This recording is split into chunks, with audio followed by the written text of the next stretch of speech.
everyone, and welcome to another fantastic episode of the Financial Insight Show.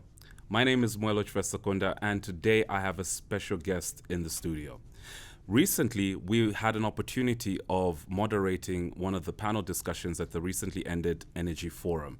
And I had the opportunity of sitting down with heads of various financial institutions. But lo and behold, I also had the privilege to get to ask questions to the Director General of NAPSA, the biggest, or rather the National Pension House. So in our studios today is the Director General, Mr. Muyangwa Muyangwa, who I'll be having a conversation with on matters ranging from his professional background, as well as, issues around the mandate of NAPSA and other more exciting things. So stay tuned for this interview and get to know.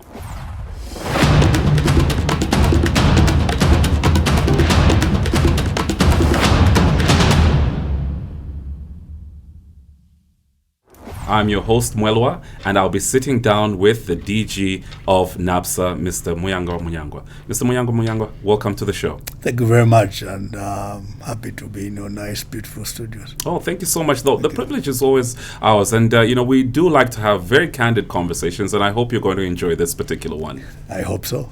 Absolutely. No, so let's get straight into it. So, you are the Director General of the largest pension authority in Zambia. Obviously, it's established as an act of parliament and essentially looking after assets for the citizenry of this particular country. But you're a fairly fresh face, a new face on the block. Are you able to tell us a bit about give us a walkthrough about your professional journey, what led you to this particular juncture where you're now DG of NAPSA? Thank you very much. It all started way back. I think in the choice of the courses you study at uni. So I chose business admin. And after that, upon graduation, I joined Meridian BIO Bank. So we have a few guys who were management trainees under the Meridian BIO Bank. Up to the time it shut down. By that time, we had completed our management training program, and now we're placed in the various branches of Meridian BIO.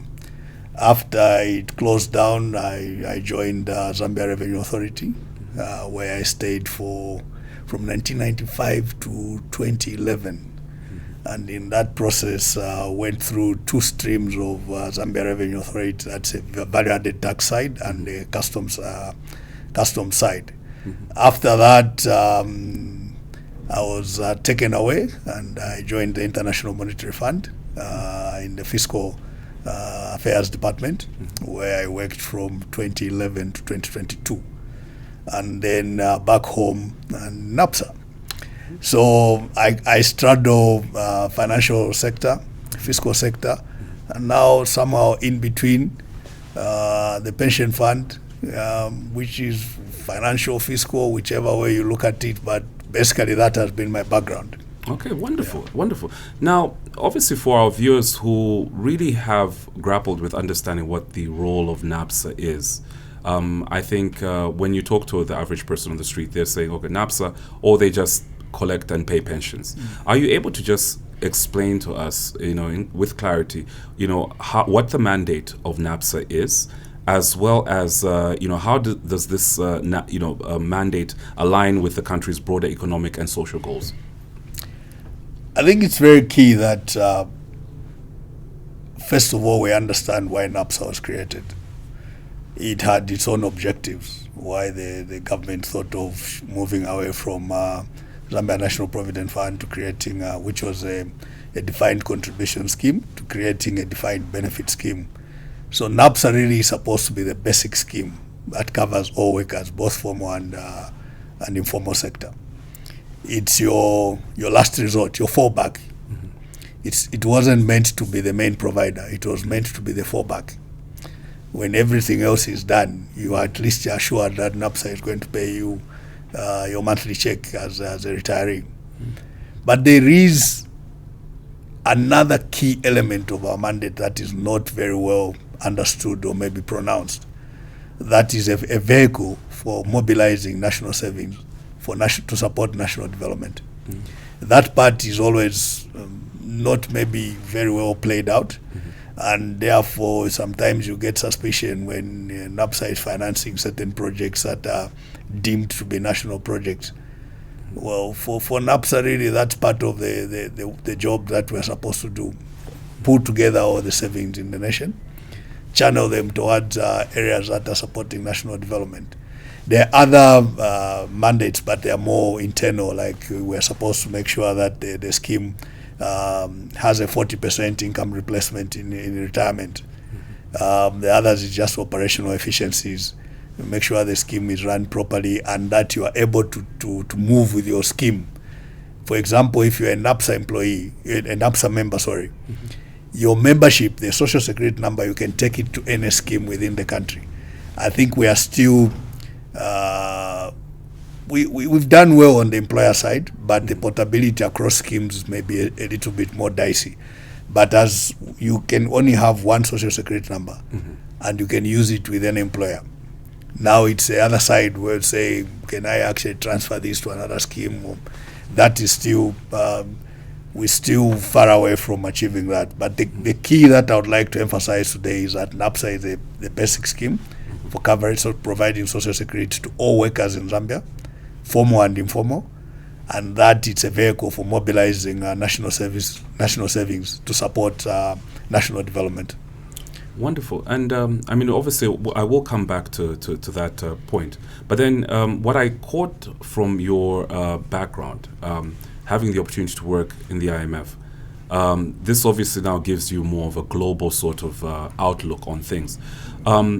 One of the things that we at Financial Insight have obviously picked up is that in recent years, the pension funds globally have been seeking to diversify, investment portfolios. What strategies is NAPSA employing to enhance returns on investment whilst managing risk and playing a part in this diversification? Yeah, so we're looking at diversification from two angles as NAPSA.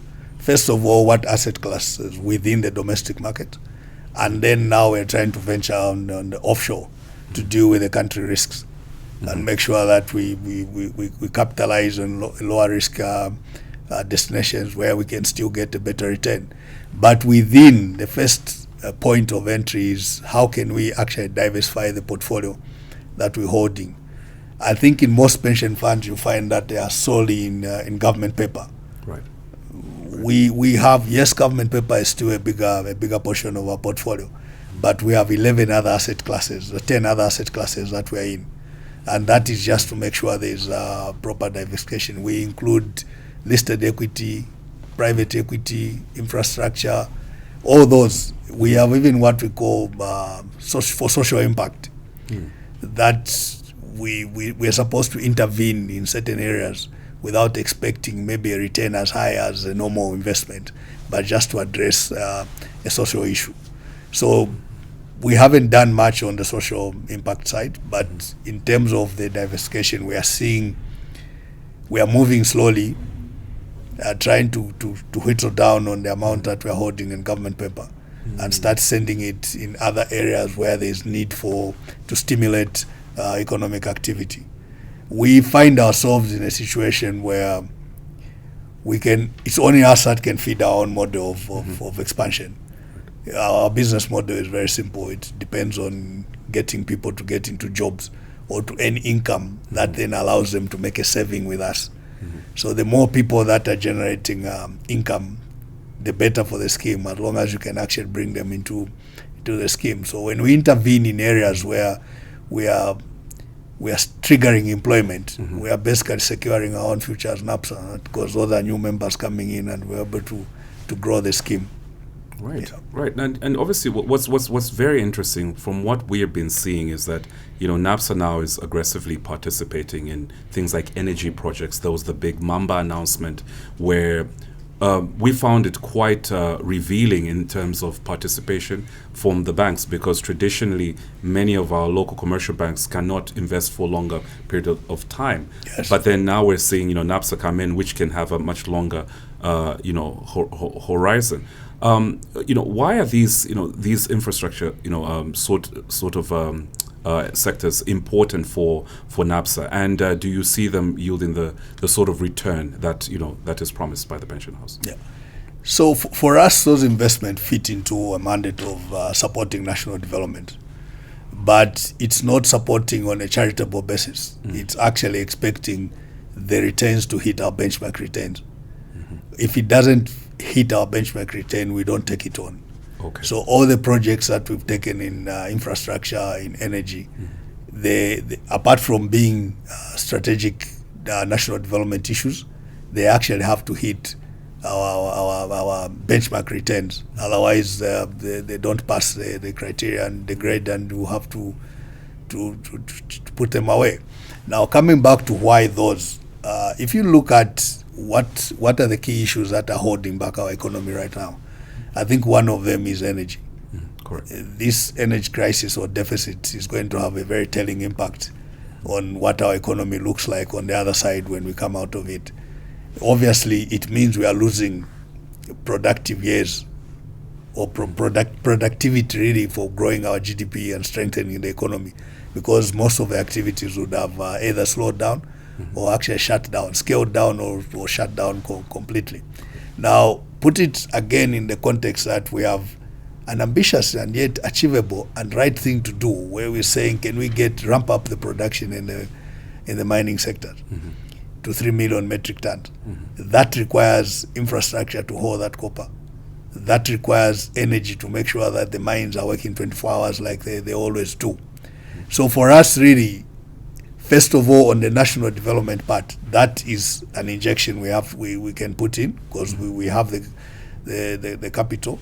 Second thing is that spurs the economy to create more jobs. We have an ambition to grow our scheme from a $3.5 billion scheme to a $10 billion scheme within 10 years. And that only grows from smart investment and also making sure that we generate new members. Okay. Now, I must take you back now to the benchmark. You mentioned a very important benchmark, and for our viewers that really don't understand what that would mean, are you able to walk us through the NAPSA decision making the decision making process when it comes to actually making these investments, and how do you balance the need for returns as well as social responsibility and national development objectives?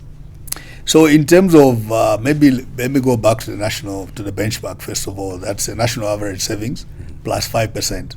So we get this the national average savings rate. We get it from the statistics office, right? Zamstats. And then we add our 5%. So right now we're hovering around the 15% benchmark. Okay.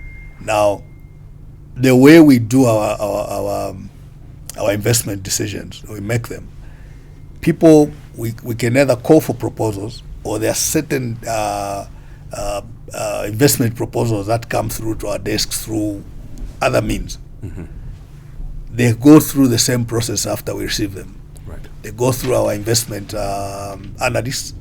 They analyze it to make sure that it ticks all the boxes that are required, the checklist of the benchmarks, impact, diversification, all that.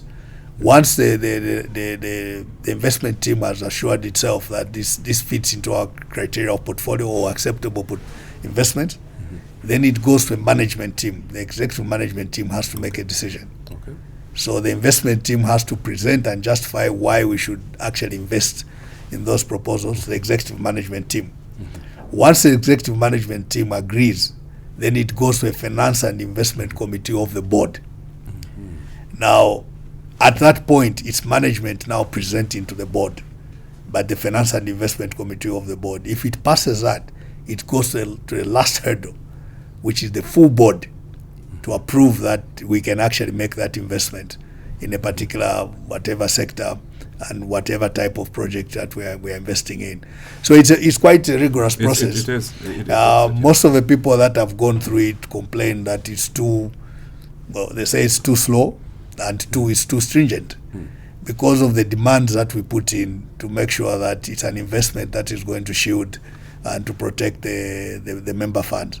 Now, in terms of balancing, one key issue is, first of all, we look out for the members, the owners of the scheme. Correct. They have to get a return to assure us that we can pay them their benefits as and when they arise. So that one, there's no compromise unless we are hitting in the social impact areas. But so far, like I said, we have not really gone into that area. So once we're sure that the members are going to get their funds will be protected. This is a good investment, a good return.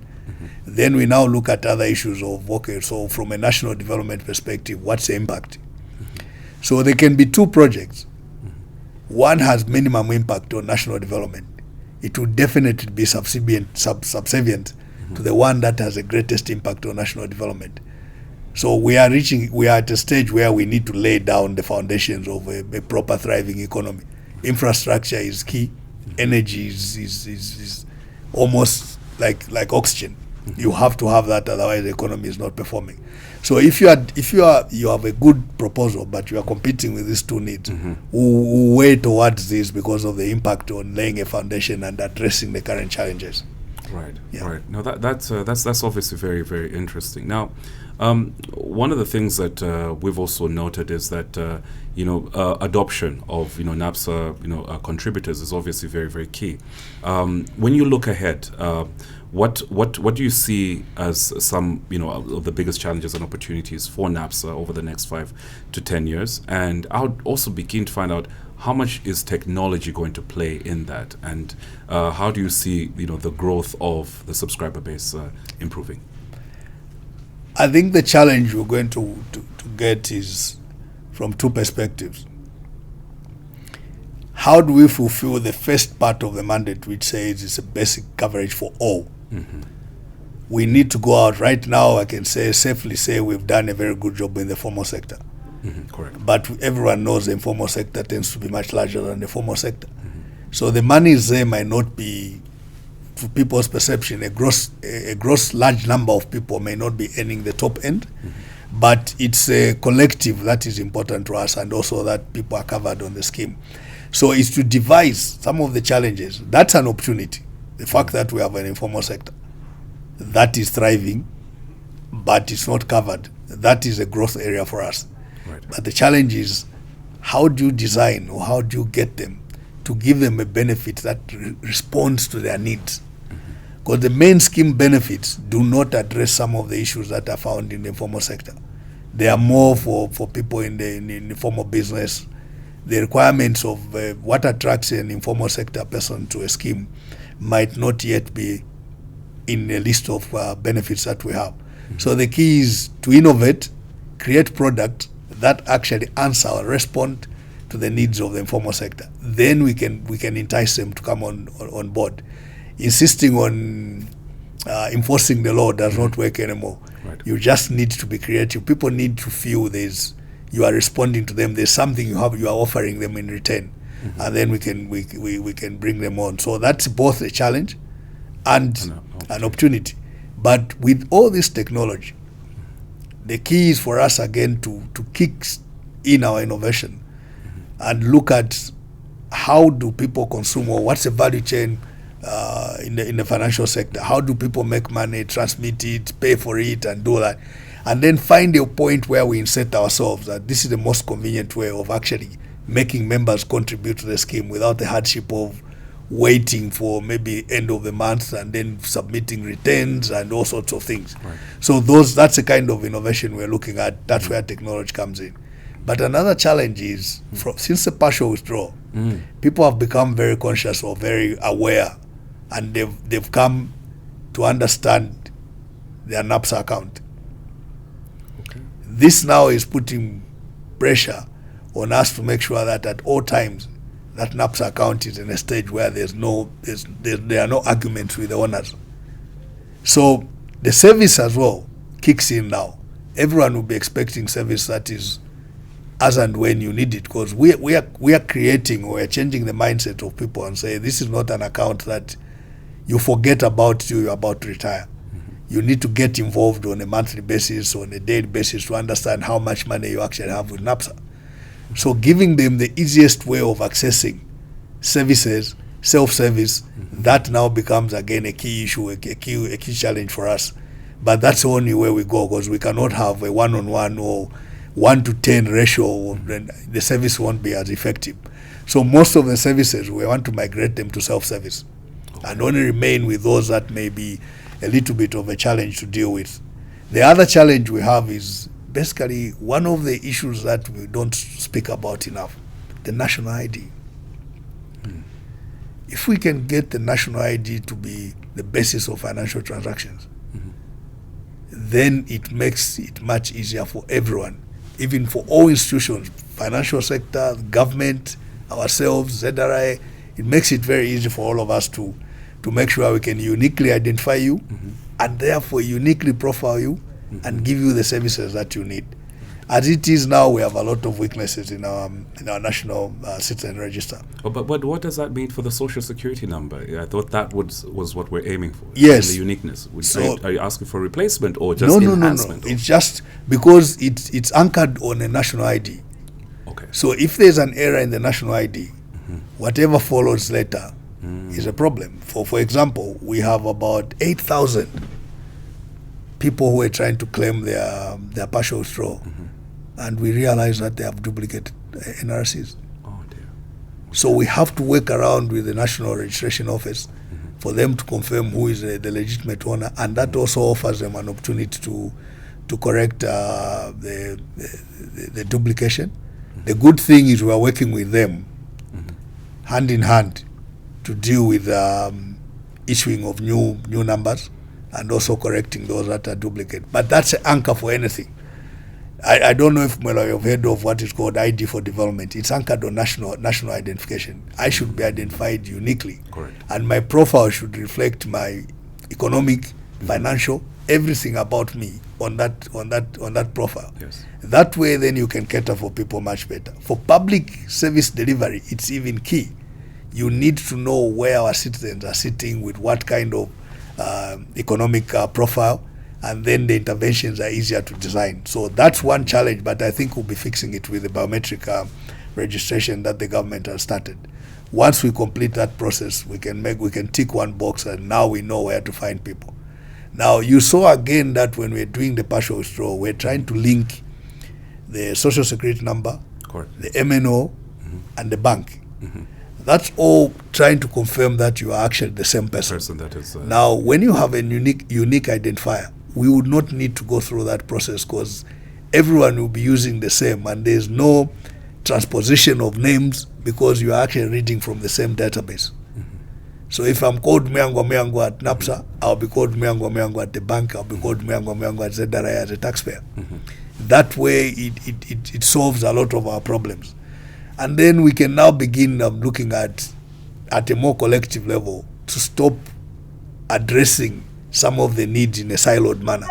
Then we can now have a cross-cutting platform on which we can now identify our people and be able to serve them better. So for us, that's the other challenge. But the biggest is where we're saying we've set ourselves a target to saying we should be paying benefits in 0 days. Right now we are taking about, for most of them that are manual, will take about 15, 8 days, 7. If it's a very complicated one like Survivor, it's much longer. But what we want to do is to make sure that irrespective of which, especially those that are known, my retirement is known because NAPSA has my age. So they can tell when I'm reaching retirement age. They should be able to be ready to prepare for me and pay me without even needing you to initiate a transaction. So that challenge of 0 days requires a lot of technological usage, and we are looking at all sorts of means to make sure that we can deliver that in the shortest possible time. But from a fund size perspective, we also realize that we need to be impactful in the economy. 3.5 billion looks like it's a lot of money right now, but that's because our economy is small. We need to find a way of capturing, growing with the economy at the same time or same rate, that by the time we are talking about 10 years, the average or the smallest that NAPSA will ever be in dollar terms will be 10 billion. In the kwacha terms, we are targeting 2026, we want to reach 100 billion kwacha. And then make sure that the dollar amount, whether exchange rate moves whichever direction, in real terms we're hovering around the 10 billion mark. That we feel it's going to allow us more impact. We'll be able to invest in many sectors that require assistance, financial assistance, and therefore able to kickstart the economy more. We are sitting at a very we are still in a luxury mode as NAPSA, if I may put it that way. In that we have 1 million subscribers, and we have only got 22,000 pensioners. Yeah. These 1 million can cover the pension bill in 1 month. But what we are looking at is, as this population is aging, more people graduate and become pensioners. Correct. We need to prepare for that stage. The way you prepare for that stage is reinforce the coverage, more people coming in, create more products, and then you are able to cover the other side. But that's key to us. So we have a luxury right now, but that luxury will slowly fade away as we go towards 2034. If we don't do anything about mobilizing more members, we'll find ourselves in a situation where we might be needing to draw on investment returns to start making payment to beneficiaries. At the moment, that's not so much a requirement. Okay, all right. Now, obviously, recently, NAPSA has been in the news, regarding the decision around a Society Business Park. Are you able to shed some light and what the thought process was and the impact and key next steps around this particular investment? Yeah. So, as most people would know, those who were born in the 70s, 80s, they would know that building, the main tower, used to be owned by Zambia National Building Society. At one stage, they wanted to develop that area, their property in that area. They approached NAPSA, and we agreed on an investment vehicle through which the development was going to happen. But after a few years, it was decided Zambia National Building Society wanted to pull out, and then we went in and actually bought the property of Zambia National Building Society, and then expanded the retail mall, developed an office block, and a parkade. Now, these are four parts of one structure. The old structure is obviously the hotel, plus a bit of the retail mall. The other two are actually new structures. That's the parkade and the office block. Right. So I think that was commissioned about 2017. In 2019, we had a failure on one of the columns. That required us to evacuate people from there. This is in the new structure. On the new structure, okay. Not on the old structure. Okay. The old structure is basically intact. Okay. So we had to move people away from those. That included our own staff and tenants who were in the office block side. So from 2019, the office block has not been occupied. Okay. Now, if we go back to the issue of creating a return for the members, that's a loss that needs to be curtailed. Correct. So the question everyone was asking themselves, okay, why are we letting this to happen, to prolong? We know it's bleeding us money. We need to curtail this and make sure that we sort out this problem so that the payback period, although now it's well extended, but at least the scheme still makes its return on investment. So what happened was after the failure, an independent party was requested to do an assessment, and they gave us a report which was not very good. It shows that yes, there were structural weaknesses especially on the new construction side. Now, that triggered a remedial program. So we went back to the contractors, shared the report with them, and they went and did some remedial works. But during that period, the EIZ, and thanks to them, they did an independent assessment as per their mandate, and came back to us and said, whatever they found, the first the consultant found, we're confirming you have a problem in your structure. Okay. Your columns are weak. The usage, the material used is not the correct material, and this is proving to be a threat for continued occupants.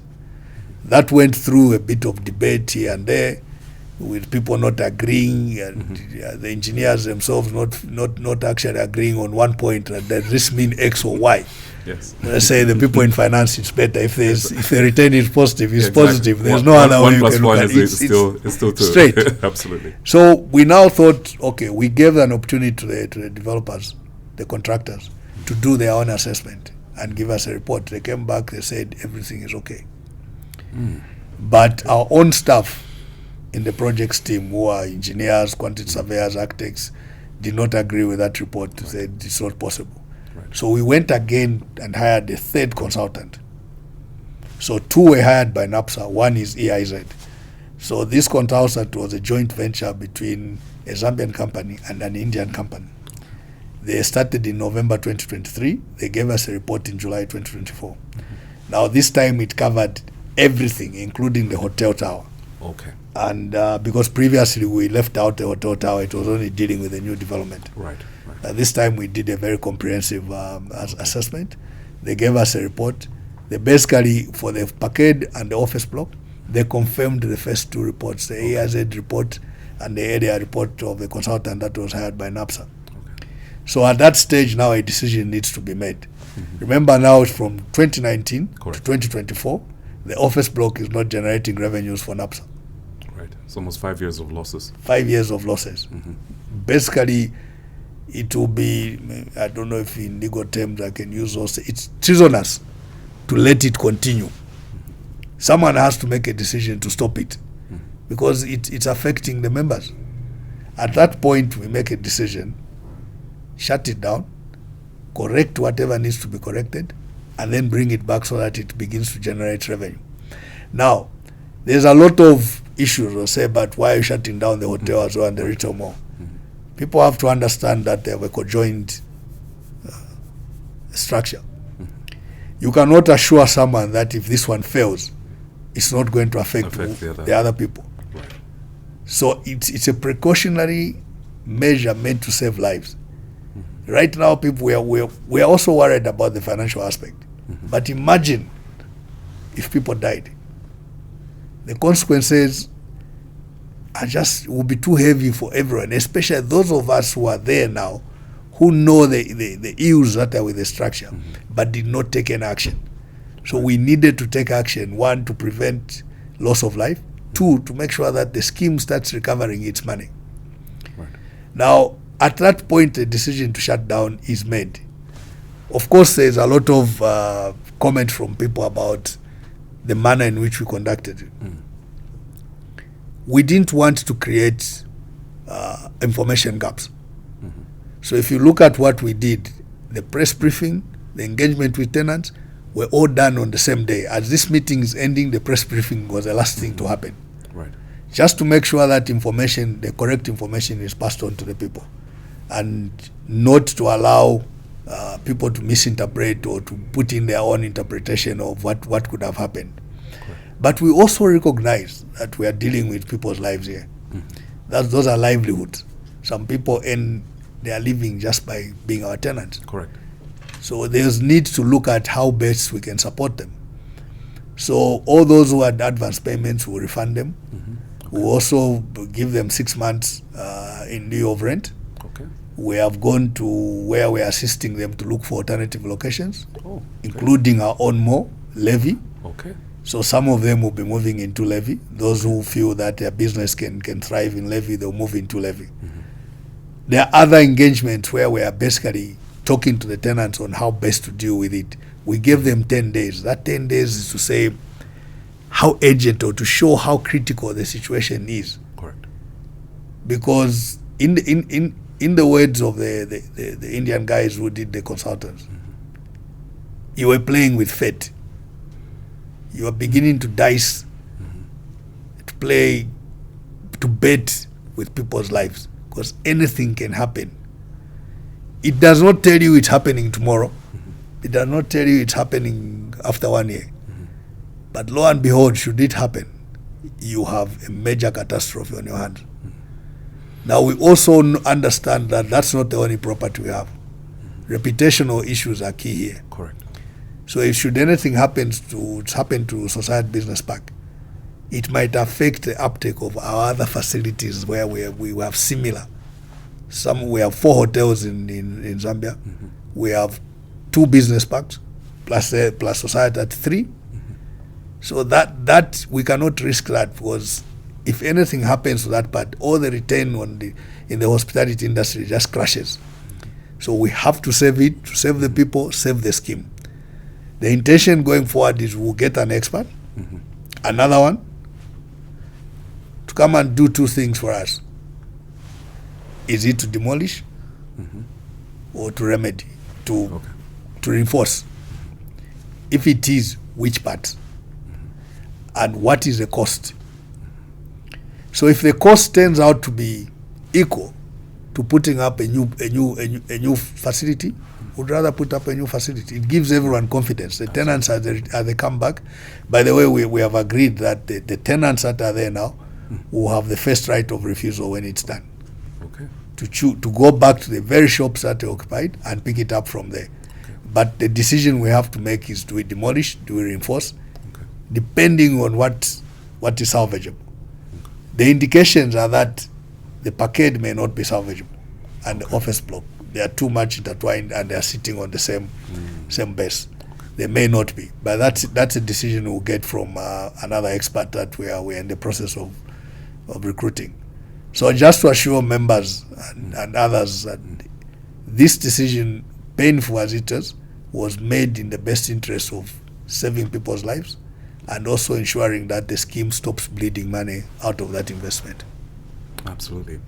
DG, thank you so much for sitting down with us, and we do look forward to engaging with you, in future to get more insights from the biggest pension house in Zambia. Thank you very much, and it's a pleasure making a debut on Financial Insights. Absolutely. We look forward to having you here again. Thank you very much, man. There you have it. You've heard for yourselves from the DG of NAPSA. Stay tuned for more insights on all our platforms, from Facebook, LinkedIn, YouTube, Instagram, and our Prime TV channel, which airs our Prime TV show that airs every Friday. This has been Mwelwa Kenneth Chibesakunda, your host for this episode. Get to know.